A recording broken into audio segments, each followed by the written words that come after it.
Well, it's that time again. Let's walk in faith, talk about anime, and grow together. Welcome to Reb's Otaku Talk.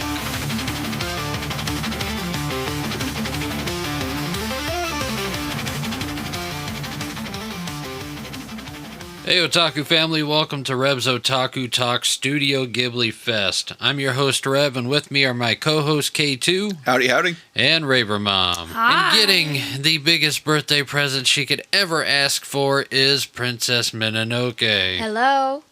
This season we're diving deep into the whimsical, heartfelt worlds of Studio Ghibli, where fantasy meets faith and wonder points us back to the creator. Whether you're a lifelong Ghibli fan or just discovering these animated masterpieces, we're here to explore each story through the lens of Christian values. From the skies of Laputa to the forest of Totoro, we'll uncover powerful themes, spiritual insights, and the beauty of God's truth woven into every frame.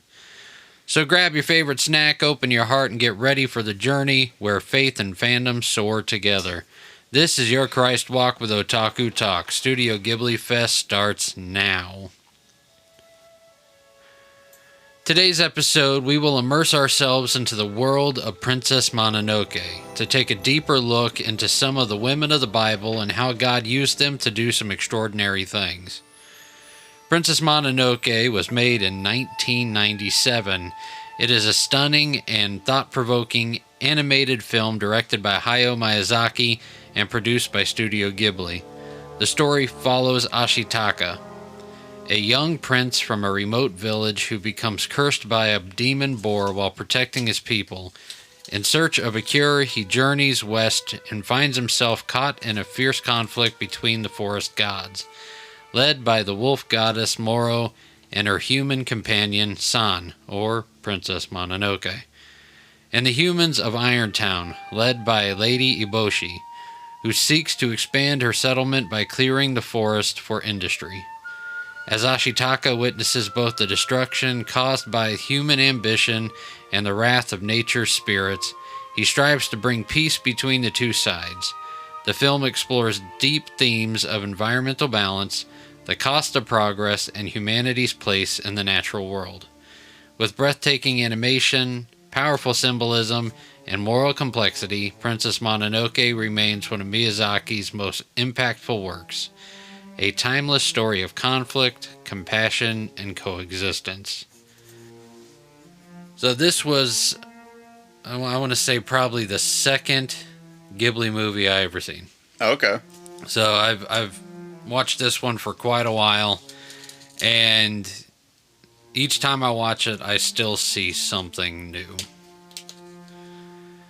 And along with that, every time I watch it, I'm also amazed by how true to the time period it is. Whenever it comes to the strategies that some of them had in battle, to the accuracies and of the fears that they had at that time, the technology that they had, along with a lot of the mythology that went along with that time period as well. So I love how accurate it is to the time period, and that's one thing with Miyazaki's movies, is that he tries to stay true to that. So I have mad props for him. I wouldn't rate it as one of my favorites, but it definitely is nowhere near the bottom. I mean, me personally, just to get stuff flowing, I would rate it about a 7-8. Okay. That's pretty high. I mean, I'd rate it high just because of the fact that it's you see a lot of the world. Mm-hmm. It's constantly moving. The story builds really good, and not only does it, begin pretty well, it actually ends pretty decent as well. And story for a time period story where there's wars being waged on two planes. To me, he did a phenomenal job with it. What'd you think about it? I loved it. It was a shock when I first saw it. I didn't expect it to be that violent.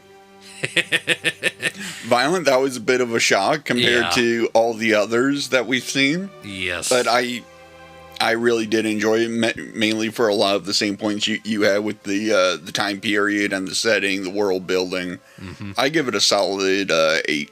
You give it an 8? Yeah. All right. Raver Mom, what'd you think about it?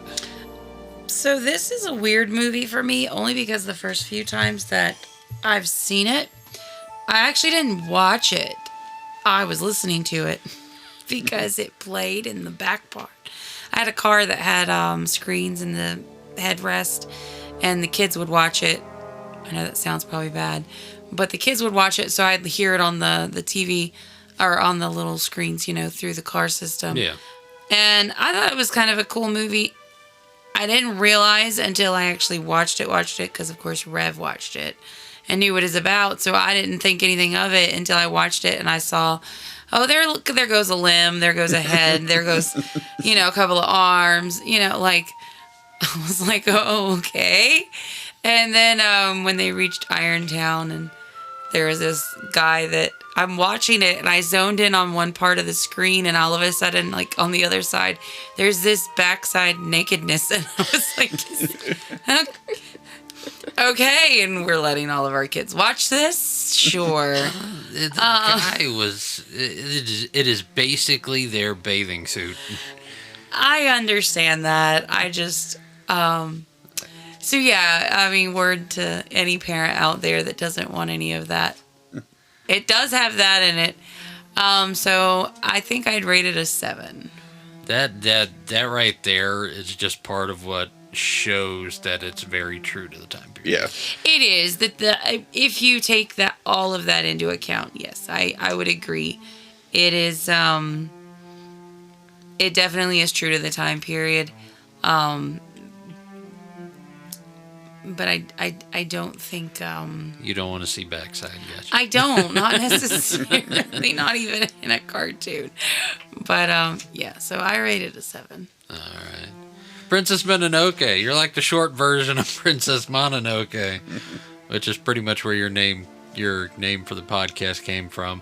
What do you think about the movie? I kind of agree with Raver Mom about, there's a limb lost and all that. But the part that really cringed me is when the prince's hand started moving and it started creeping me out a bit. Gotcha. A little history to this movie for Princess Mononoke. If I am not mistaken, this is the first Ghibli movie she ever watched when she was little. Yes, it was. Because, as Raver Mom said, we used to have a car that had screens in the headrest, so whenever they would go on long trips, especially if I wasn't there, I'd make sure that I'd make a DVD that I had all the digital copies for, and I'd make like a multi-movie DVD where they could just stick it into the DVD player, and it would just play 3 to 4 movies. Man, kids have it so easy these days now on long car rides. We don't have the TVs in the headrest anymore. Yeah, we don't have that anymore, and honestly, that was probably the only thing I liked about that car. Yeah, that's the reason why I want to stick. trunk. I want to stick a set into the car that we got now, just because I was originally going to stick it in the Otaku box, and now I still want to stick them into the new car. But yeah, whenever she was little, and I think it was they were going out of state, and I had to stay for work, and I made the DVD, and Princess Mononoke was like the second movie in it. So that was her introduction to Studio Ghibli. Princess Mononoke, what would you rate it 1 out of 10? Maybe an 8.5. Okay. So that pretty much rates this movie at a solid 8. 2 8s, an 8.5, and a 7. Yeah. Oh, you gave it like a 7.5 because you said 7 8, right? No, I said 7. 7. Yeah, she said Okay, 7. So it's pretty much a solid 8. It is critically, it is a really good movie. As Raver Mom briefly brought up, parentally, your kids will probably need to be a little bit more mature to watch this movie. Just because of the fact that we do have, as Raver Mom put it, one butt shot. and multiple scenes where you see limbs flying off. I will say though, with that, it's not like bloody. It literally is just, oh, his head's over there now, or his limbs are on the tree. There's not a lot of blood versus some of the other, Yeah, that would have like a Demon Slayer. Yeah, like Demon Slayer, how there's like blood everywhere. Versus this, it's literally like, it's very choppy, for lack of a better way of. Do you know what I mean? Like the scene, it like. Yes, it sliced so fast that the blade heated up and cauterized right, everything. like there's not a lot of ooey gooey-ness. It's like.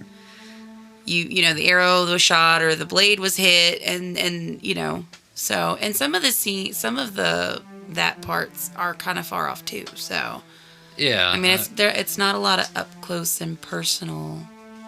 Well, I guess the style that I would kind of relate that to is like back in the day on like Looney Tunes and stuff like that. Here in America, whenever, they do those things where they would, saw the character in half during a bad magic show, and oops, we actually did saw through you, and they'd flip it open, and it'd look like a ham or something. Ham steak. Yeah, that's what I would kind of relate it to with, that is the amount of gore. It's Looney Tunes. But yeah, even still, I'd say just make sure they're a little bit more mature. I mean, it's not so bad that you would be like older teen, but it's not so upper middle school. Yeah, I wouldn't go below that, even though I did. Yes, you very much allowed. Hey, the first time I watched it, I was in like 5th grade. So When did I watch it? you were like 3, 4. You were a toddler. But from what I know, you fell asleep halfway through it. You so did, yeah. you didn't see almost any of that stuff except for the one shot at the beginning. Where the 2 arms came off and the head came off? Well, see, she remembers that very well. Well, because we just watched. But yeah, so from a Christian standpoint, again, it's Japan, so it's a lot of the Japanese mythology and everything that goes along with it. And, the butt shot. Beyond that, it has really good morals to it. It is, despite the amount of gore that we're talking about that's not so gory, it is a big fight to preserve human life and to preserve nature. So, I mean, at that point, it does kind of align with our beliefs as Christians. So, I mean, really, it's as every episode, use discernment. If your child is not mature enough to see it as mythology, then it's probably not a movie to watch for them at this point. If you are uncomfortable with watching stuff that brings in mythology, then it's not really the movie for you. But beyond that, it is a good movie. There's pretty much no language at all in it. It's just, it is a period correct war film in animation form, and yeah, it's actually a very decent one. But like I said, use discernment and watch it and make the decision for yourself. Yep. The great thing about Princess Mononoke, it is also a big movie that embodies women of strength. It is a heroine story versus a hero story. Yep. And I love how they gave the women strength without demeaning their personalities or their standpoints or anything like that.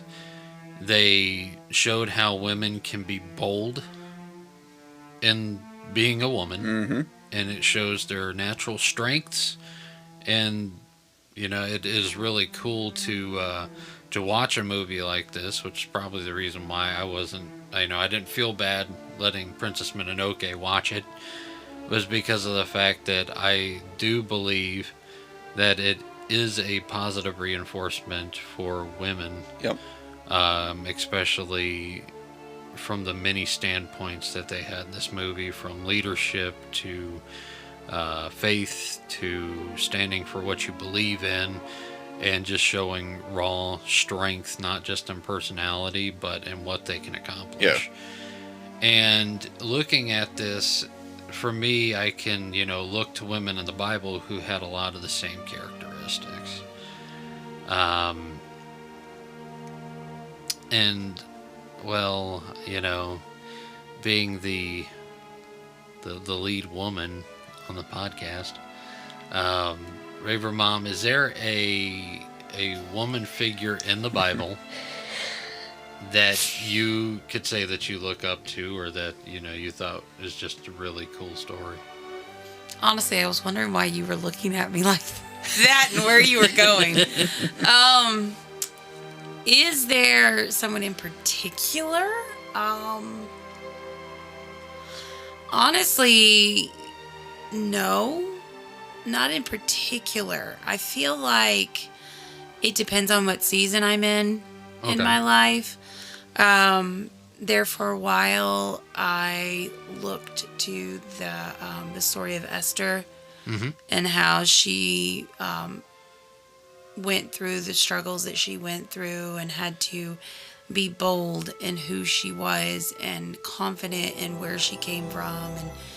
And then at times I felt like I was some of the other women when, one had to be humble or strong or meek or selfish, depending on what season I'm in, I feel like it just depends on who you're going to relate to the most. Does it make sense? Yeah. Yeah.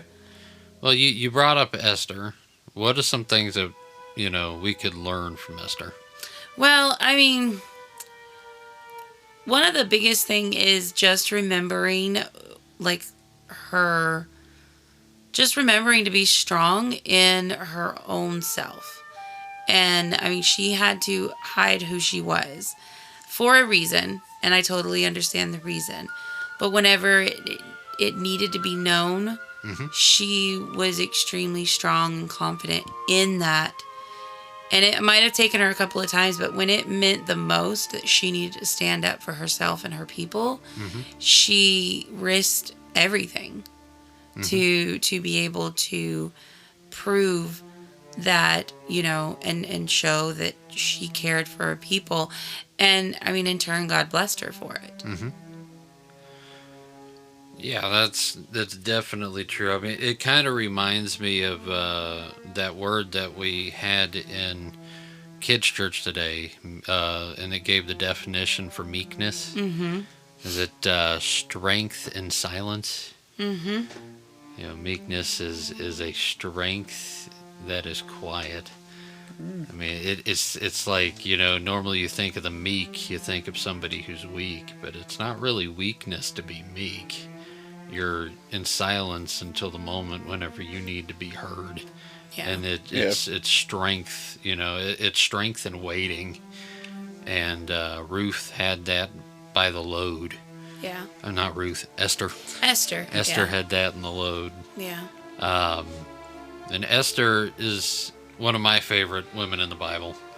So it's really cool to to bring her up, because she was a very strong woman figure, in the Old Testament. Princess Mononoke, you got a favorite lady in the Bible? I feel like you can help me with this one. Mary, Jesus' mother, when she was listening, and Mary Magdalene was just trying to prepare everything in the house. That's not Mary. What? That's not Mary, the mother of Jesus. And that's not Mary Magdalene. Who? You're talking about Mary and Martha? Mary and Martha, the sisters of Lazarus. Yes. All right, so you are talking about Mary and her sister Martha. Martha was the busybody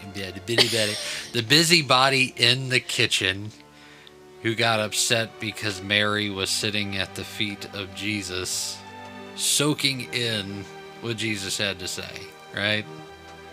What do you find empowering reading the story of Mary? She put Jesus before everything else to sit at his feet and listen to him. Okay. And how's that empowering? That I need to put everything that I want to do after Jesus. So make sure your life is Christ-centered. All right. Makes sense. I like it. K2, is there a woman in the Bible that you... There is not. There is not? No. Okay. I do have another one. Okay. And that's what I was trying to, while we were trying to assist Mininoke over there. I never can remember her name, ever. Okay. Neither one of them. I'm always wrong whenever I go to tell the story, and I'm like often who knows where with all these names. But the one about Ruth and Naomi, Okay. about how Naomi's the mother-in-law, Mm-hmm. and Ruth is extremely loyal to her and follows her. A lot of times people will forget that at the beginning of that story, that whole thing with Ruth and Naomi, is there's actually another daughter-in-law in that story, and at the beginning, and Ruth and Naomi tells Ruth and this other daughter-in-law to go back to your homelands, go back to your families. Yeah. And one did. And then Ruth is like, no, I am sticking with you. You are my family now. And to me, just to show that much loyalty to someone who isn't your blood relative, it speaks volume. I mean, it's like, right? I mean, because a lot of times people say blood's thicker than water. They use that phrase. They use it incorrectly, but, you know, we're family. We're related. We're cut from the same cloth. And, Yeah. I mean, it all has to do with loyalty. It all has to do with relationships. It all has to do with, you know, those that foundation and that built, what's built in between, you know, what experiences you've gone through. And Ruth and Naomi went through a lot together. They lost family members. They lost she lost her son. He lost her husband, or she lost her husband.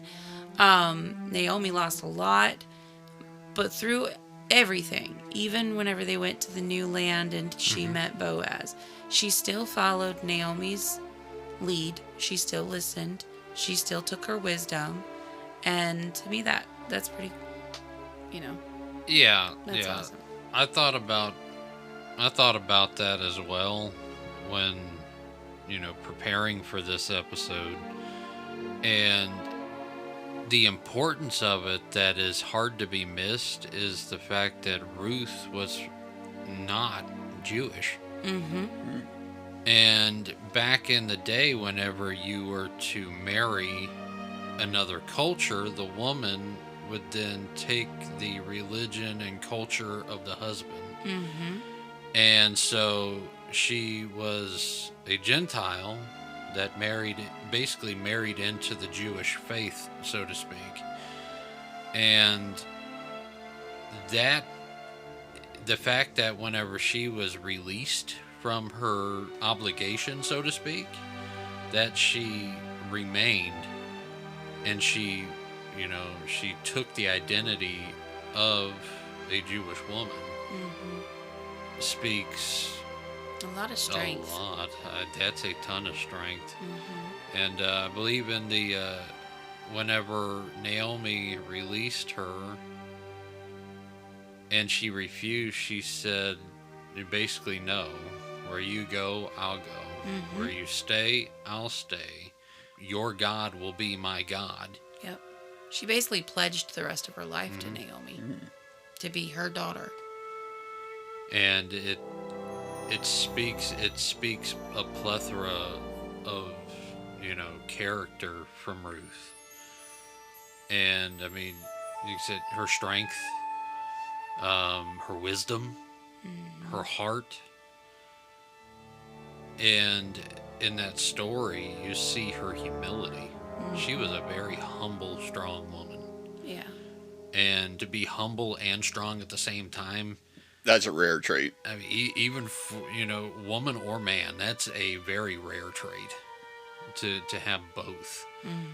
And she cared for Naomi as if that was her own mother. Yeah.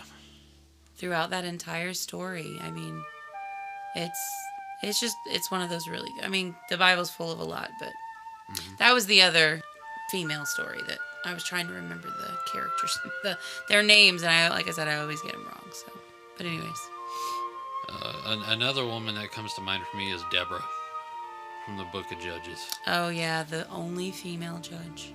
I mean, this woman was a woman of such faith and strength that the military leadership refused to go into battle if she wasn't at the front with them. Wow. I mean, she was wise and she was brutal but gentle. I mean, I have no other way of saying it. She had, just the soft touch of a woman, but it was such, strength to it. And being the only woman judge, which back then the judge was a big deal.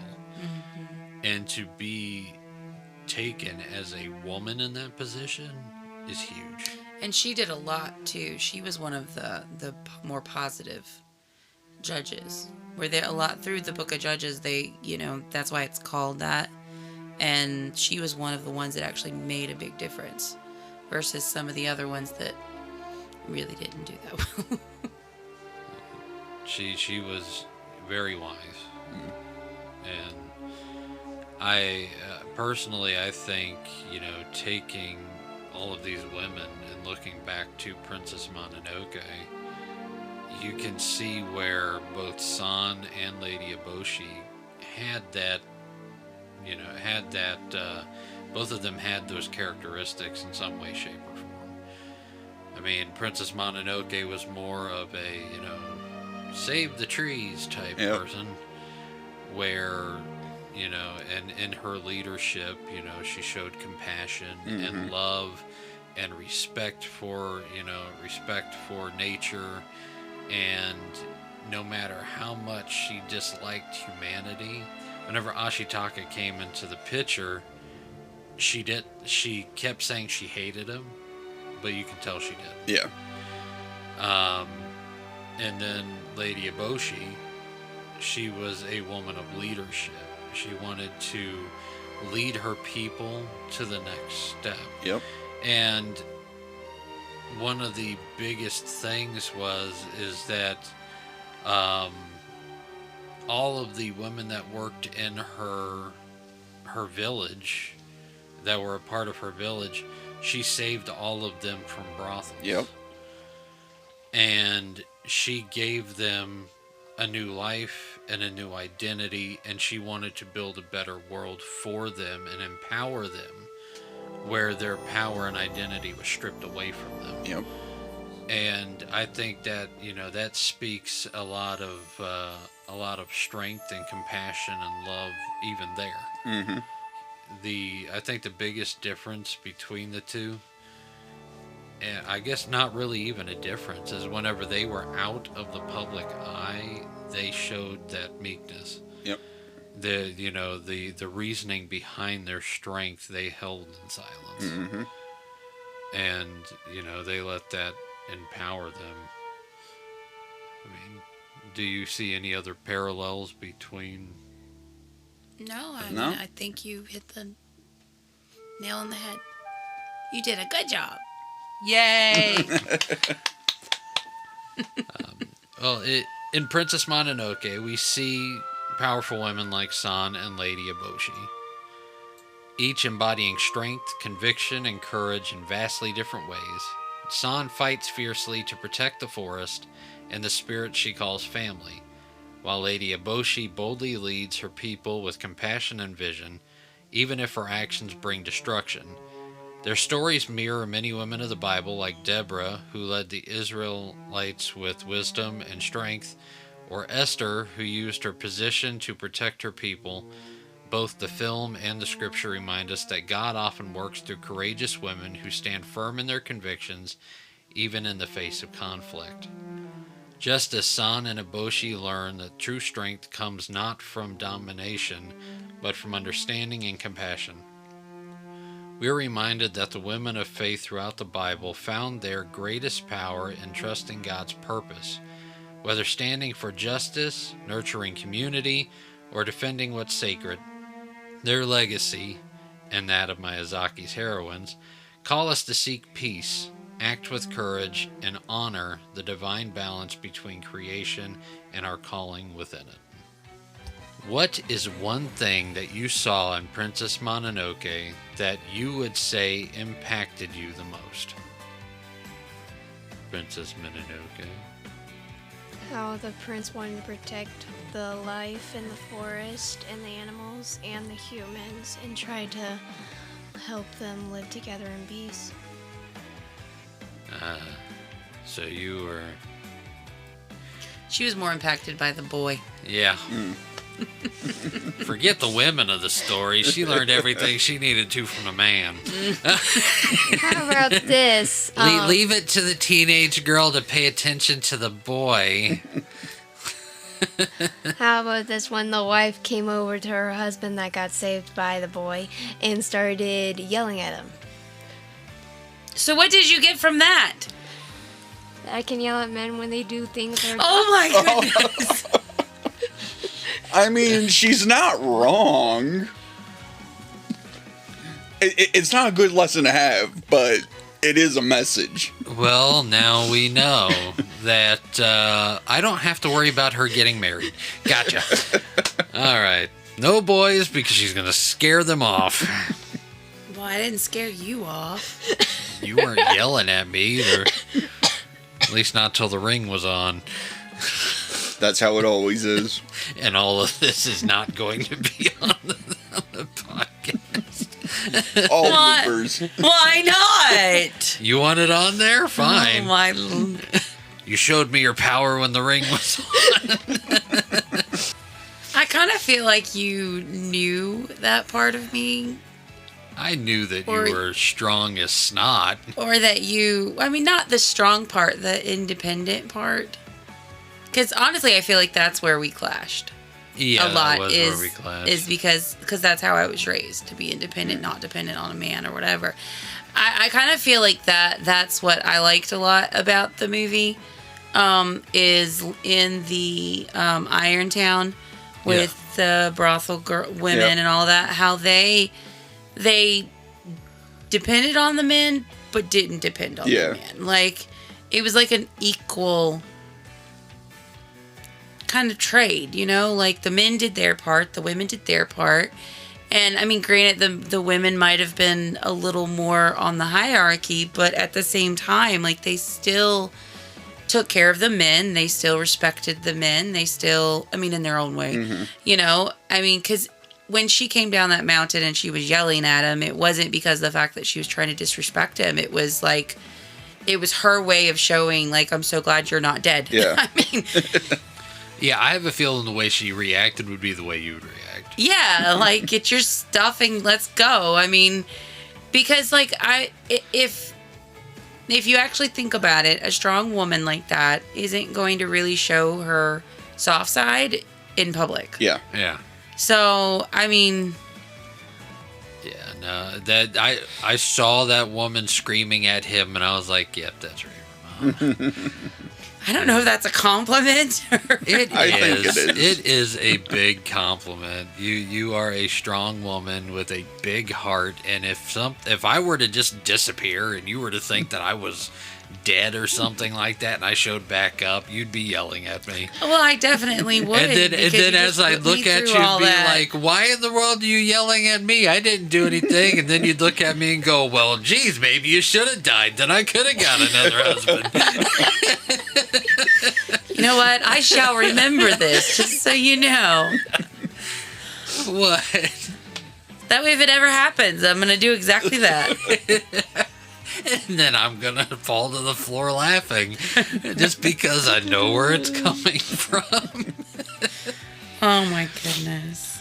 So was there a point in the movie that you think impacted you, K2?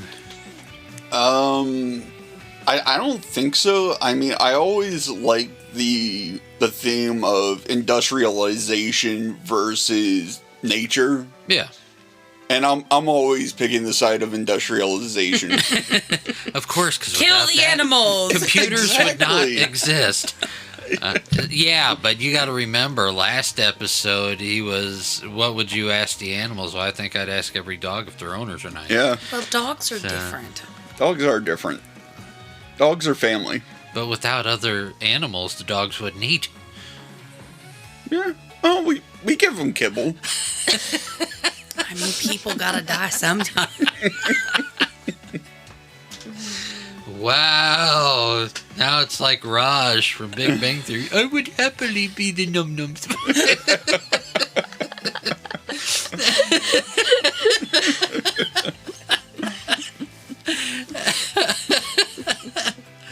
Wow. You know, the sad part is you did that so well.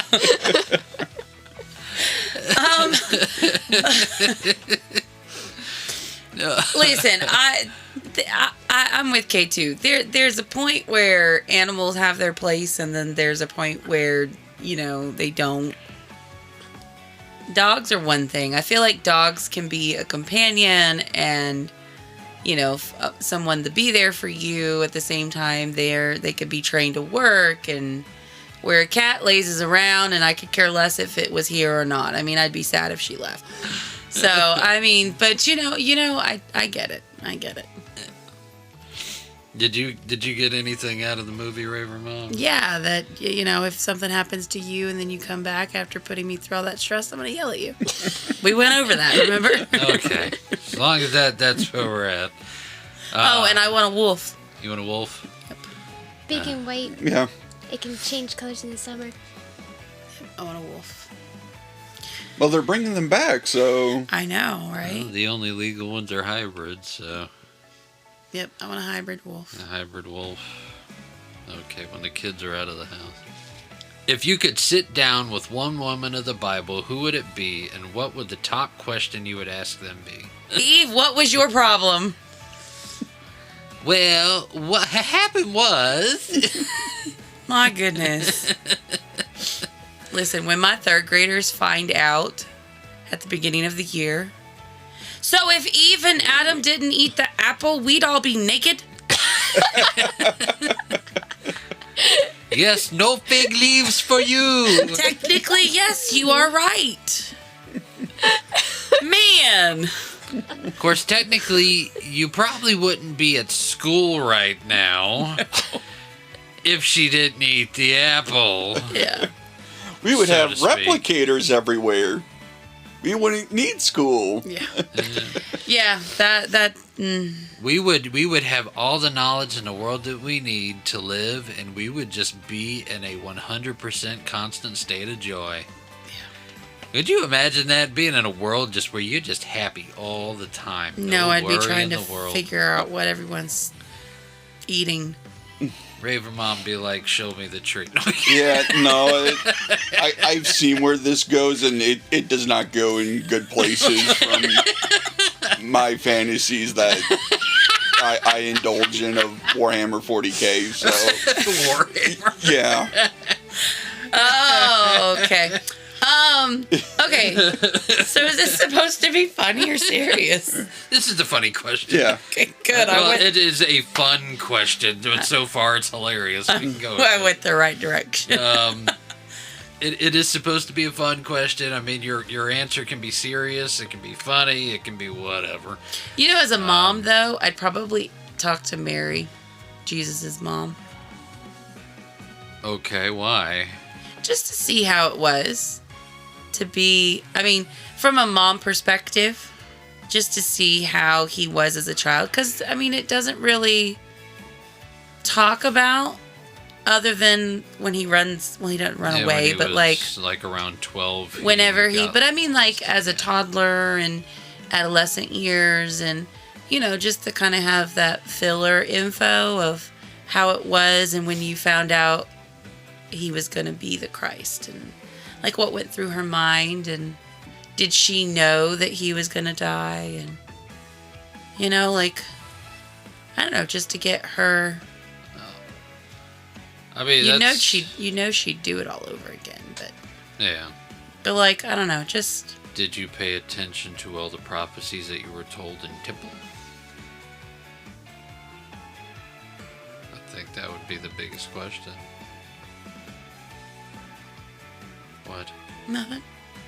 I mean, a lot of the Jewish kids grew up hearing stories, but it was mostly the males, not so much the females. So that is actually a really good question. Did she know exactly what the Messiah was going to go through from the very beginning? Or was she just as stunned? That is a whole different question. Yeah. You can wreck your brain trying to figure that out. I mean, because, all those, like, even like the president, like when someone becomes president, did that mom ever imagine their child, their son, being president?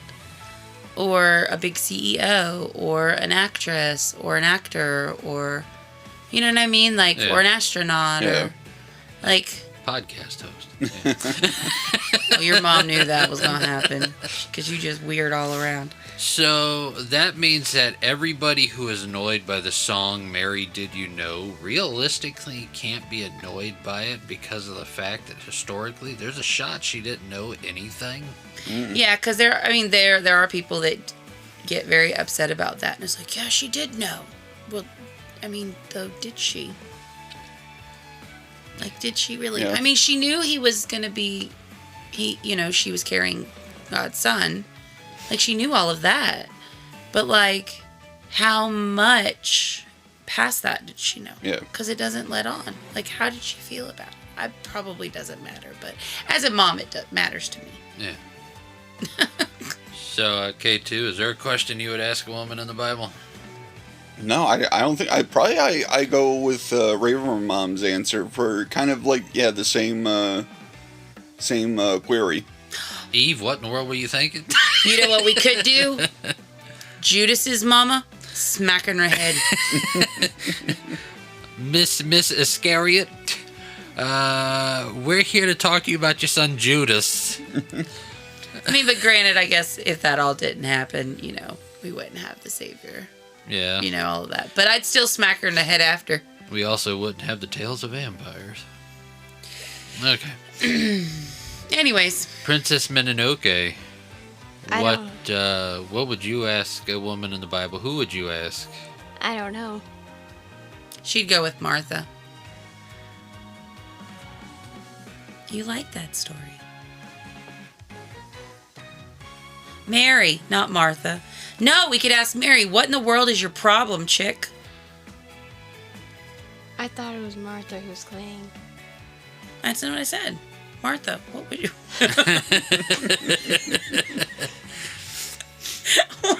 So, Martha, while Jesus was speaking and you didn't take that opportunity to do so, what were you doing in the kitchen?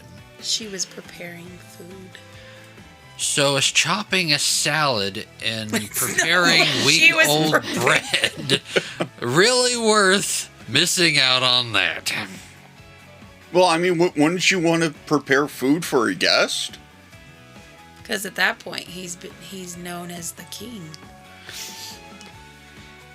I think at that point, if I Or were the to Messiah. ask a question to Martha, if I were to ask her any question, since she seems to be the more hospitable one, because Jewish tradition is whenever somebody who traveled a long way came to your house, their tradition was is that you stop them at the threshold and you wash their feet before they enter into your home.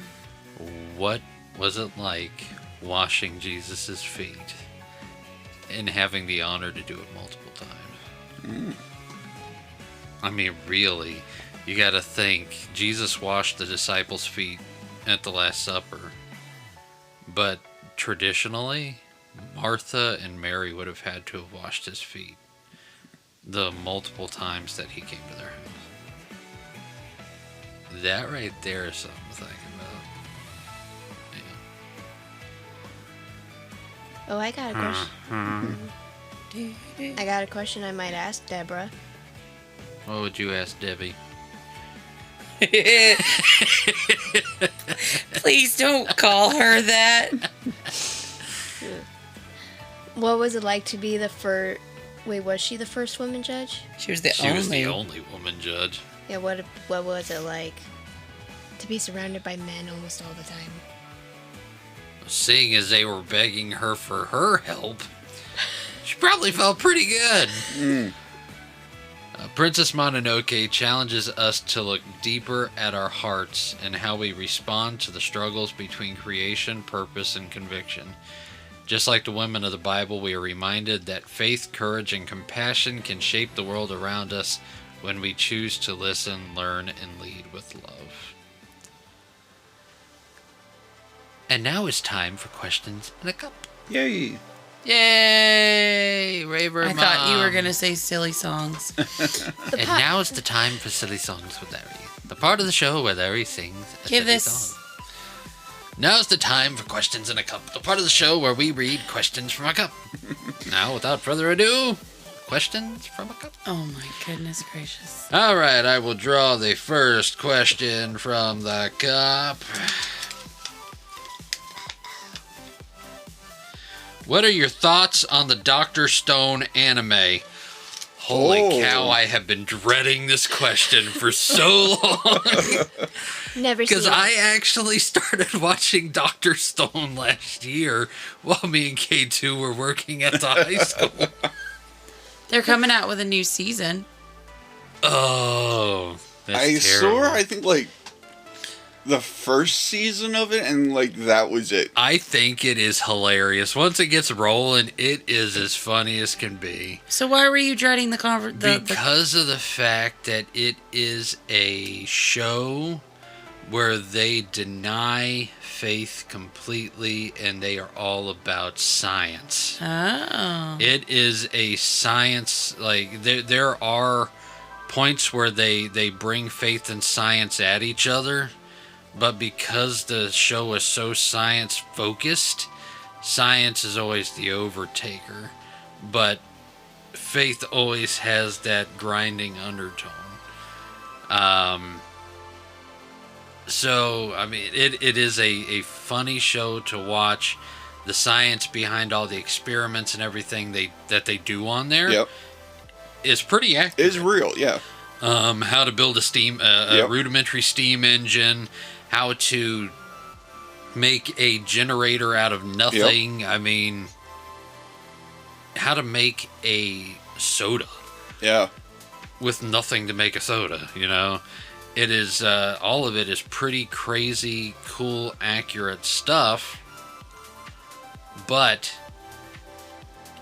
the whole premise behind everything is that, and it even said it in one episode, which is around the time whenever I kind of stopped watching it, which is around like season 3, the guy proclaimed that science was his god.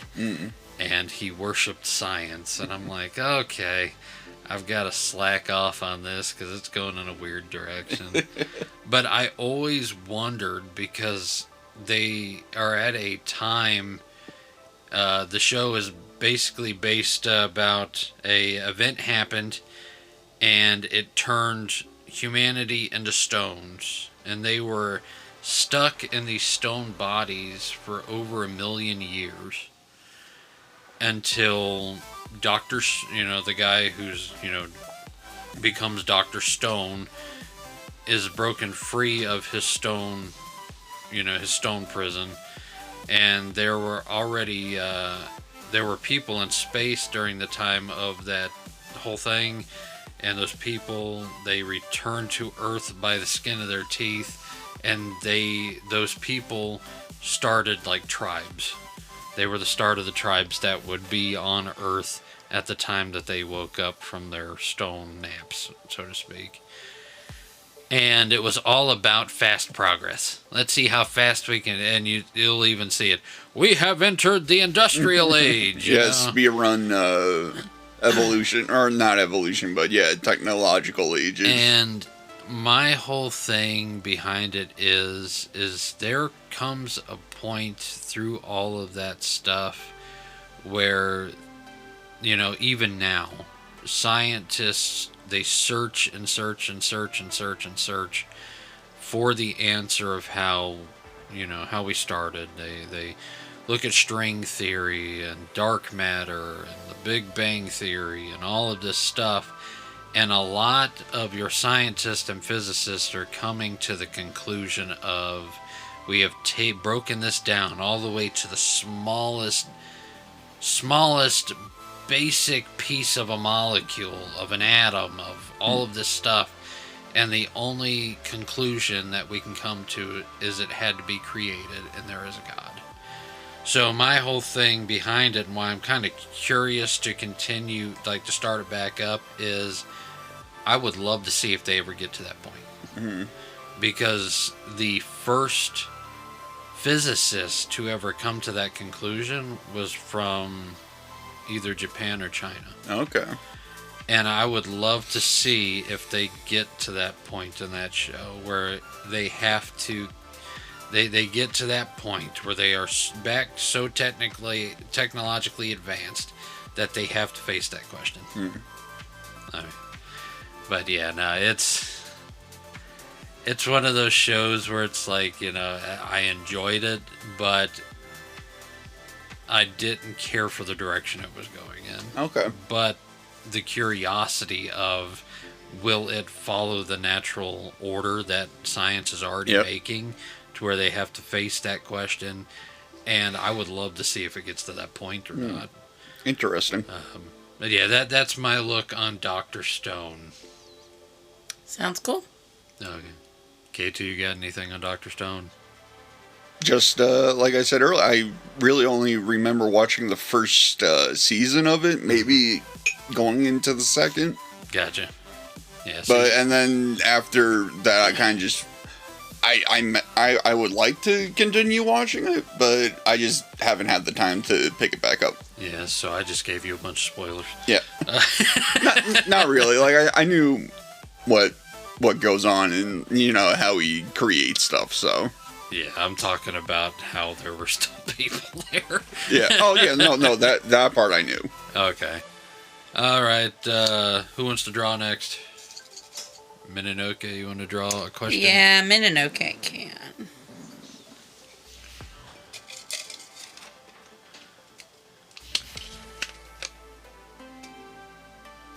Is there anything in the Bible that scares you? Ooh. When they whipped Jesus with the 9 cattails. The cat of 9 tails. Yeah, when there's glass and pieces of sharp bone and all that gets whipped on Jesus' back. But there is this thing I learned last week or 2 weeks ago where if you get whipped 40 times, you were sentenced to death. Yeah, at that point, you were going to die. You've lost so much blood and there's no way to heal it. So, did Jesus get 30 to 39 times? Yeah, he didn't quite get 40. They wanted him to suffer.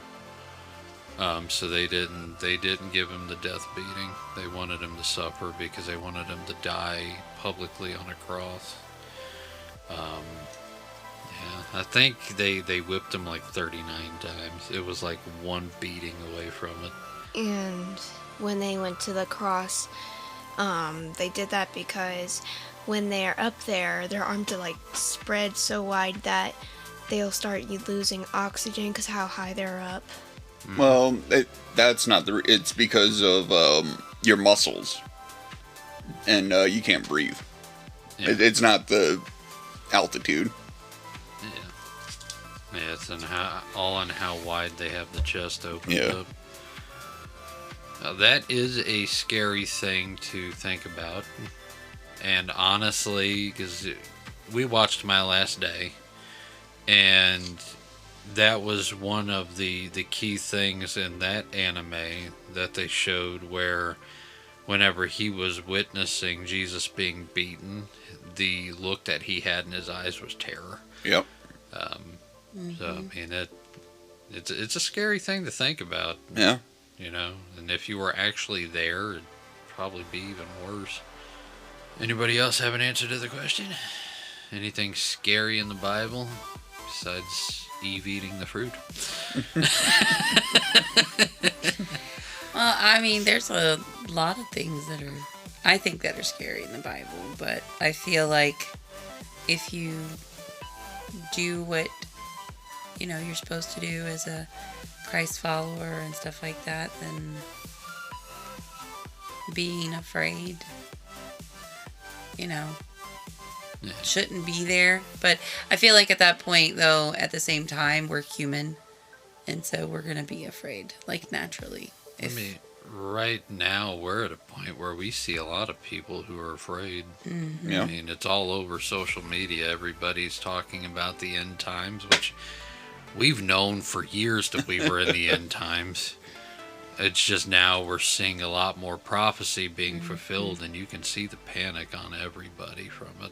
I mean, I feel like it goes into a cycle. Like, I feel like I remember watching, like, I think it was the History Channel or something like that years ago in, like, the early 2000s, and they were kind of going over the same thing. I think it's just a cycle.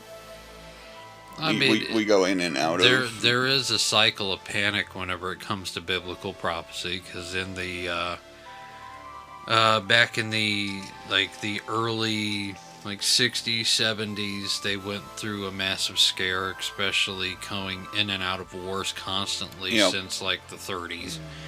And it was wars and rumors of wars, and that continued to progress on through the 2000s, and even now we have an abundance of wars. It's just America's not involved in too many of them, and if we are, it's not being talked about too much. But politically we're involved. And then, I mean, now I think the biggest fear factor that people have now is it's getting down to the smaller details as compared to what it was back in the day. Whenever, I think I remember watching that special too. Because now you got the Euphrates drying up. You've got the one of the seas that are over there that turned like blood red for a reason that they couldn't find. They couldn't. Oh, really? Yeah, I haven't heard that. They couldn't explain it, and it went blood red, and then it dissipated. No, it's not. It's just a freak thing that happened. And, there's a lot of other small stuff that people are talking about. Now all these false prophets and false messiahs are starting to show up, and it's starting to get people really scared because of the fact that now all the small details of Revelation are starting to be fulfilled. Mm-hmm. And all the, the other prophecies from like Daniel, they're starting to come to be. And, it's causing a panic, especially now where it's like, oh, I had a vision that on September 23rd it was going to be our last, Jesus was going to return on the 23rd. Well, but, we've got to step back and calm down because we don't know the day nor the hour. And if we spend the entire time worrying about it, we're going to become more of a problem than we are, a example and solution of Christianity and being a follower of Christ. So, I mean, fear's there, but, the Bible says where God is, fear's not. There's, realistically, if you are a child of God, there's no reason for you to be afraid. Okay, who's pulling the next question? K2.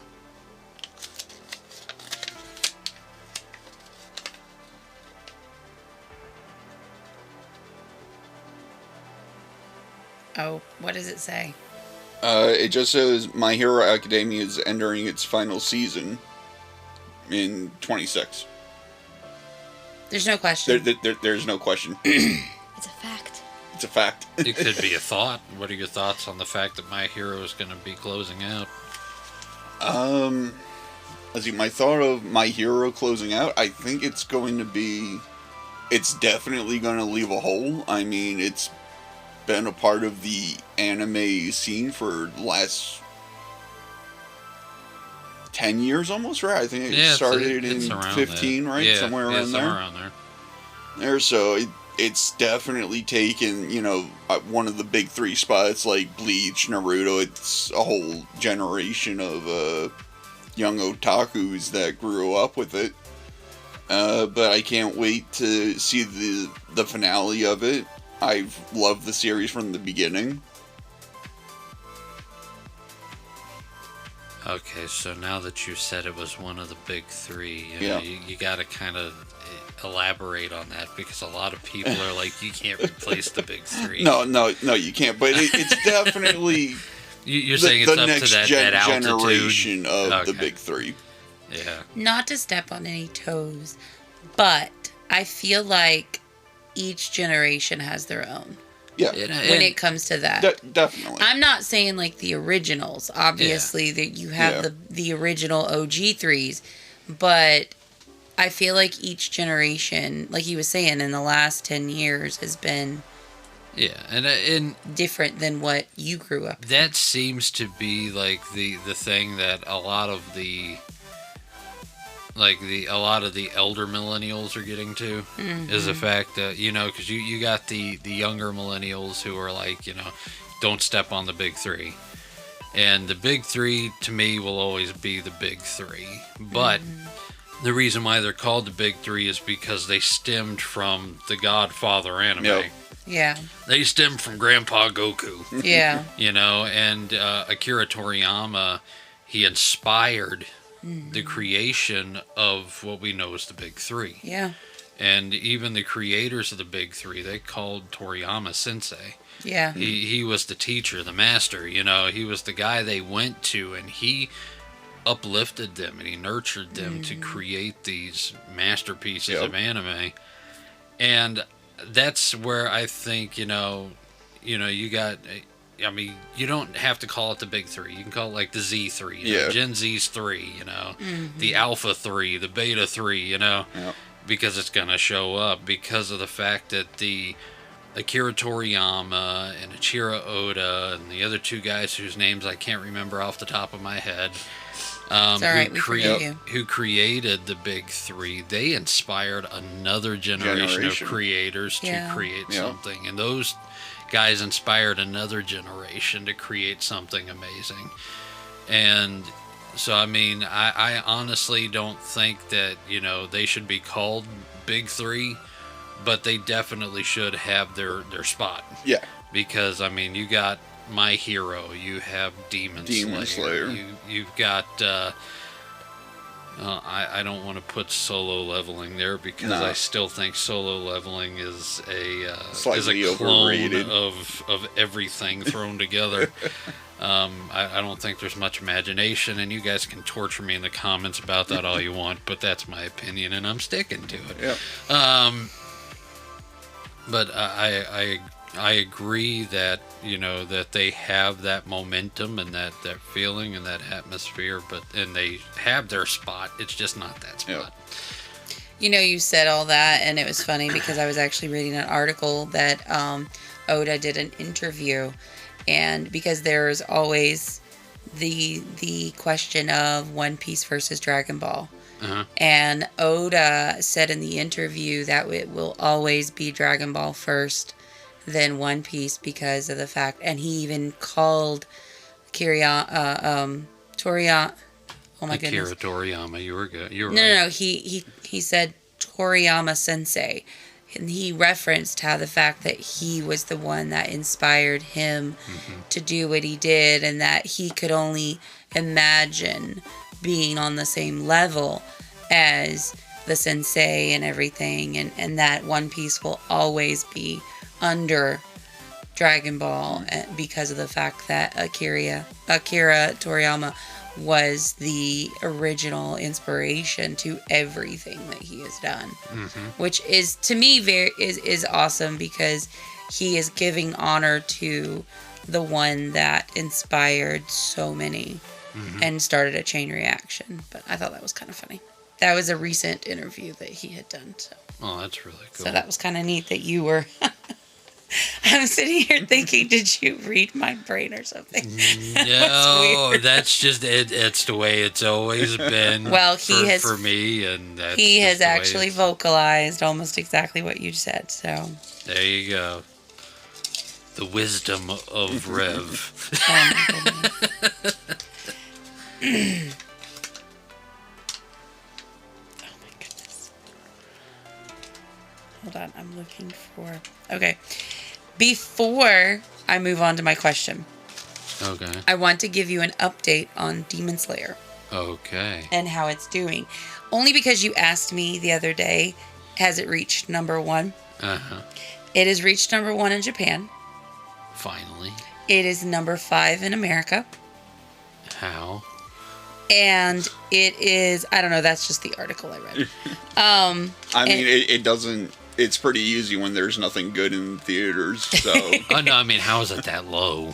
It's, well, I don't know how old that article was either. But because it also said it has grossed globally $648 million. See, I thought that there was another one that came out that said that it was grossing over $1 billion right now. It would almost, it was, I know the one that, I thought the one recent, it was like over 900. Yeah. So I feel like this is, but it is number 1 in Japan. But it finally reached number 1 in Japan. That's Yeah. the important part. yeah, That I don't know how old the article was, but I was trying to figure out what it was in Japan, and that it did reach after 2 months. It did finally reach number 1, Finally. and it is the highest grossing international film Wow. as of right now. Of So course, you said that it's about to be released in China too, right? yeah, it just released in China, and it made. Oh my goodness, the number was like 6.4 million Jeez. on its first weekend or Wow. something like that. That's so, crazy. Yeah. One So weekend. It's there's, I mean, you'd think it would go, start going on its decline, but still it's so far, and they're even trying to get an Oscar for it. So it's definitely still got a ton of momentum. Yeah, I saw that it's like broke all the records. Now it's heading for an Oscar, Yeah. Yeah. which would be pretty cool. Okay, so the question that I pulled is, what's one thing you wish would go out of style forever? Out of style? out of style. Out of style. I got one. I know my answer. What's your answer? Slang. Slang? Slang. I cannot words? stand slang words. At all. But they always Oh. change though. Yeah, say what you mean what you say. Like, No cap. no, You can't get the rizzing. the Riz, the Skibbity Doo, the Sigma, the Ohio. 6'7", Ohio. I found that out. I have a student, so we're about to do our state project. Okay, every kid in my class gets to pick a state, minus Florida, because 4th grade does Florida, and he's like, I want to do Ohio, and then he goes, Ohio, and I was like, are you chanting because you want the state? And someone goes, no, that's a slang phrase. I'm like, where did that one come from? Like, just no. Cue the Simpsons meme of I used to know what in was, Just, and it'll happen to you.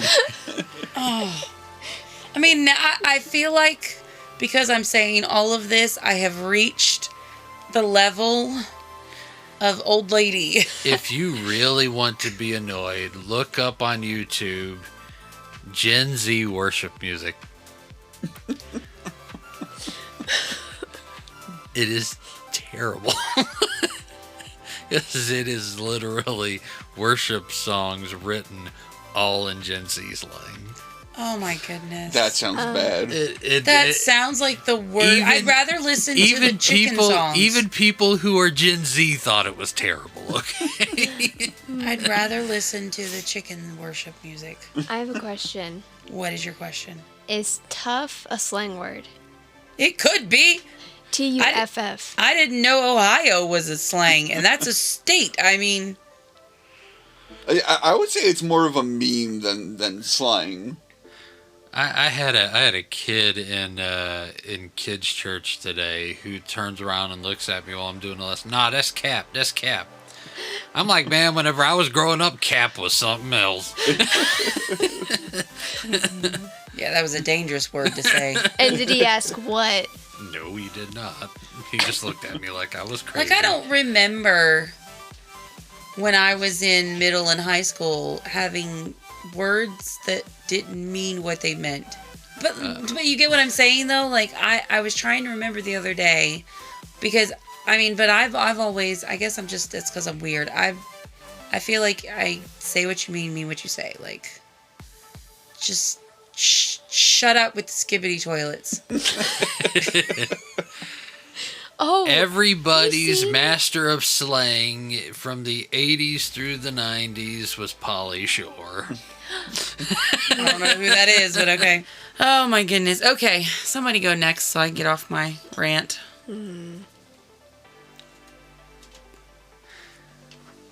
I would love it if they would ban, or not ban, if...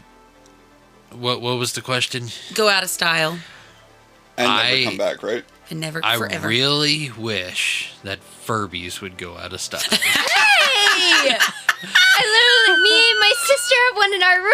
Yes, and we had they to yank creep us out. had to yank the batteries out of your sister's because it would turn itself on. Are and they start still talking. a thing? Yes. They re-released Really? them. Only Yes. now they have human-like digital eyes and junk. Oh, Yes. that's creepy. The old ones creep me out. Yes, you should look at the stores in the toy department. They have mini ones and they have big ones, and then they have some that move and dance, and it's like, And, they have ones with tails. And the ones that our daughters have. Yes, Mininoke and Pika have the ones that dance and sing, and you learn their language. And then whenever they are like, they are alive, you know, you woke them up out of the box, and 3 months later, they are randomly waking up in the middle of the night and trying to talk to you. keep in mind the batteries had died. They were dead batteries. Like, this thing would not turn on, and then it would turn on and just randomly start having a conversation.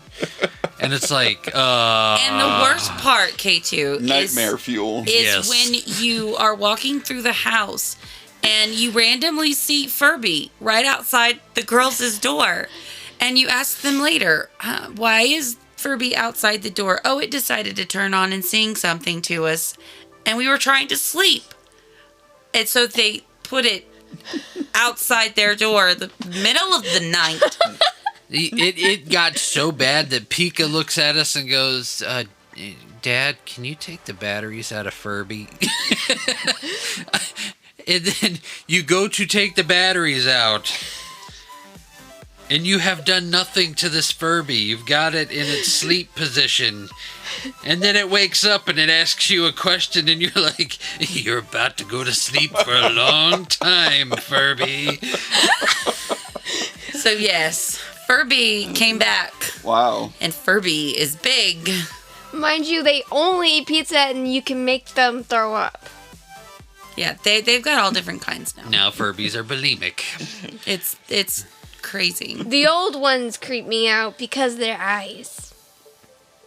Their eyes are huge. What do you think the new ones do to us? Well, their eyes look The bigger eyes than their... are bigger on the new ones. The eyes look bigger on these small ones. They look bigger than the ones we have now. Those are chibi Furbies, and they are knockoffs. Shh. Let's get off of the Furby. You're the one that brought it up. Because I had a fantastic answer, and I'm going to stick to it. Oh my goodness. He's sticking to his answer. Okay. either one of you got an answer? You're not gonna like my answer. Oh. Oh no. What? I would choose EDM.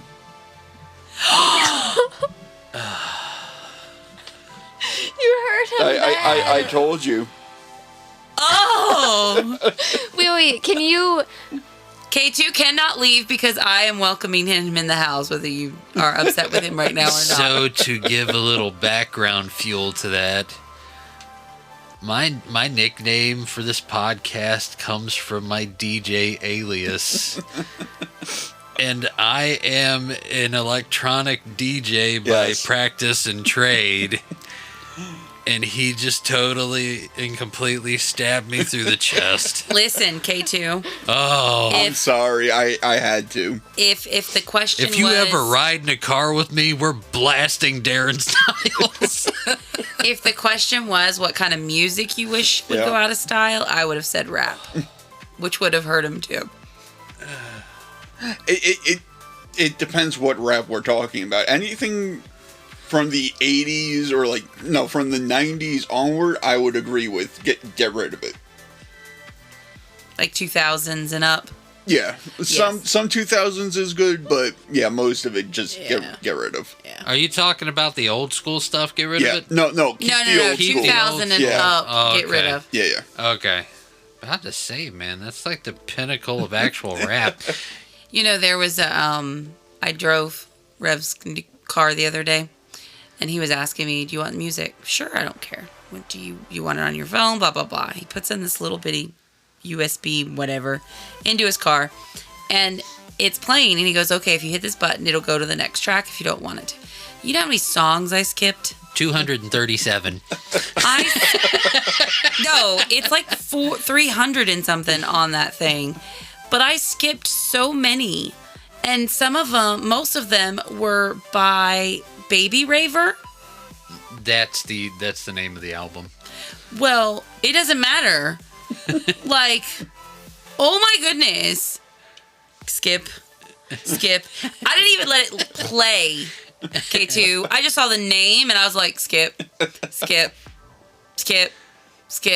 And then finally something, what was it that came on? It was something from when we were growing up. Oh my goodness. Now I can't even think of it. But it was some of the older songs on there. I played it a couple of times and I don't even remember the name of it now. But anyways, yeah. Skip. I was like, oh my goodness. Next time I'm just going to say, please hook my phone up. Oh, what's bad is the Raver Baby album is Raver Baby. It is a compilation of EDM DJs who have compiled a mix of songs that you can put together in any order and mix them together flawlessly for an easy set. Okay. Sure, whatever. And so it is literally a I remember. It is compiled. It is literally like 60 songs Okay. that you can just. And I swear, all 60 of them, every other song, that's what it was. The Attillo brothers. Okay, stamp on the ground. Some of them came on. There were some other ones, but that was one that I listened to. And that's pop EDM. Yep. Yeah, but that's better than Raver Baby. Oh my gosh. Which is more hard style EDM. Like I said, I can't stand the songs. Yeah. Like I can listen like the Attillo brothers and their Alan Walker, and there are some few EDM and techno songs or artists that I like. But when you are playing the same stuff over and over in one song, it's like, can you not do anything different? Yeah. Granted that's how I feel. this mix was originally I originally put it onto the USB drive for the Otaku box whenever I had to drive 16 hours at night to Illinois. And I drove it straight, and that is like my nighttime driving music. I kept it on there. I still play it at night on my way home. It keeps you awake. Mm-hmm. And irritates your wife. To each his own. Exactly. That's why you have your car. So I got a good question to round us off. Okay, what's your question? Who's your favorite female character in anime? Huh. Favorite female character in anime? Bulma. How did I know you were going to pick that answer? Bulma is my all-time favorite female character. It's because she has these little cartridges with buttons that poof, something bigger comes out. Bulma reminds me of Raver Mom through and through. I liked Bulma to begin with, and I always thought that Bulma would be like the perfect woman, and then I married a Bulma. Yep. And now she's looking at me. Either she's mad or... I'm thinking of an episode What, now. Raver Mom? What's going through your head? I'm trying to think of an answer while I ignore your question. While I ignore Why are you. ignoring me? I think it's a compliment. I hope it is. Strong, intelligent woman. Yep. Ugh. I don't know. I don't have one. Really? Really? I'm trying to think. I got so many running through my head right now. I It's know. hard to... Well, because I don't have like a specific one. I guess because I like Nami for her spunkiness and her, you know, like just the way she took care of her friends while trying to also take care of her town and and everything. And then I like Urza because of her leadership and her loyalty and.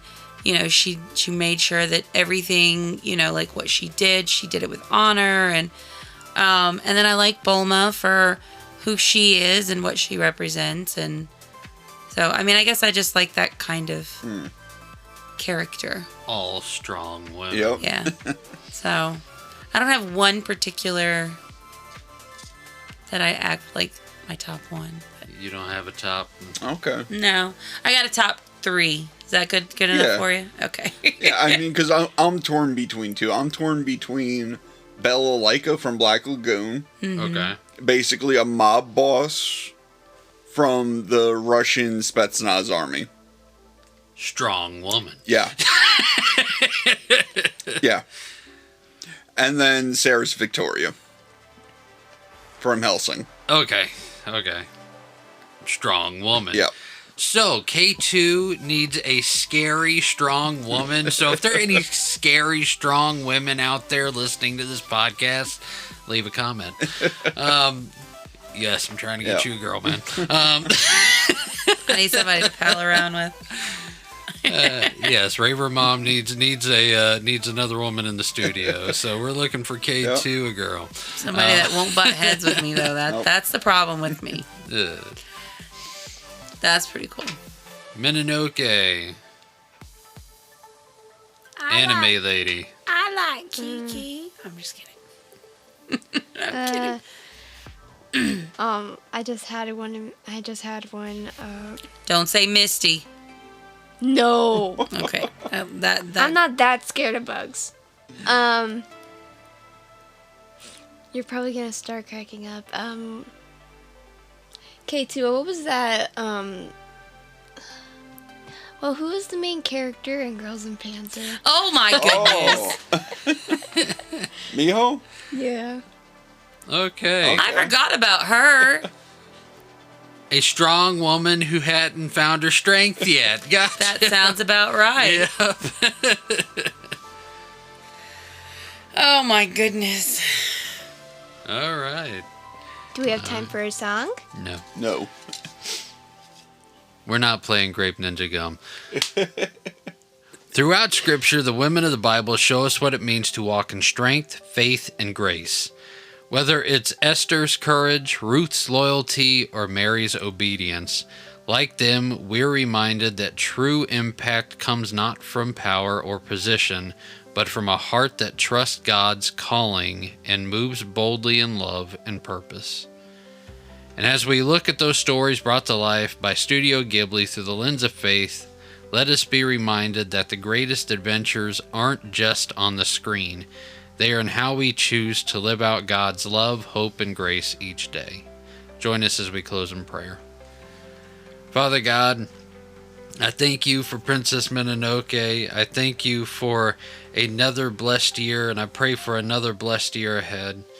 And let her, as she grows, remember the example of the godly women throughout your word, Father God. How they overcame, how they composed themselves, how they acted toward others, and the compassion and strength that they had, Father God. And let us also remember, Father God, the many lessons that your word holds for all of us in our lives. And God, we ask that you open our eyes to see you in the wonder and the lessons and the beauty around us, even in the worlds created by artists and animators. Let our passion for anime draw us closer to your truth. In Jesus' name, amen. Amen. Amen. Thanks for hanging out with us on Reb's Otaku Talk Ghibli Fest. Make sure to subscribe on your favorite podcast platform, and don't forget to like and follow us on Facebook at Reb's Otaku Talkers and on X at Reb's Otaku Talk. We'd love to hear from you. So drop a comment, leave a review, and share your favorite God and anime moments with the community. Also, check out Reb's Otaku Shop and grab some awesome merch. And don't miss out on a bag of Reb's Konkohi coffee. The link is in the description below. Until next time, keep your anime collection strong and your faith stronger. See you later, guys. Take care. Bye. Crown, can you keep it up? Listener mail and fan debates. We love the art the Lord creates. From Studio Ghibli to Naruto, God speaks in ways you didn't know. Stories rise like rising sun. We break them down one by one. Chew, this ain't just hype, it's revelation. Anime with holy inspiration. Otaku life with transformation. Faith and fandom, no limitation. It's Ribs! Otaku Talk! From JoJo's post to Spirit Lead, we laugh, reflect, and plant that seed. It's Ribs! Otaku Talk! So hit that play, don't walk away. Let's geek and grow in Jesus' way. O-T-A-K-U, talking truth in all we do. Revs crew, rolling through. Faith meets fandom just for you. Princess Mononoke, I know that you were just so disappointed that Grape Ninja Gum did not show up on your birthday episode. So, this is my birthday present to you. Have fun. Great ninja, gum so cool. Taste is bold and kind of sweet, like the great Tylenol treat. Best escape on busy streets. Chew it up, wow, wow, now. Chew it up now.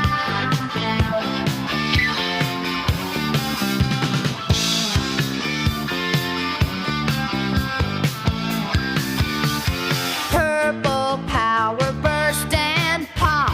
Silly flavor never stops. Childhood memories unlock. Try it and you just can't stop. Super chewy purple fun. Just one bite and you're spun. Great ninja gum so cool. Taste is bold and kind of sweet, like a great Tylenol treat. Best escape on busy streets. Chew it up, wow, wow. Chew it up now, now. I had it. I lost it. It went away. Where are you at?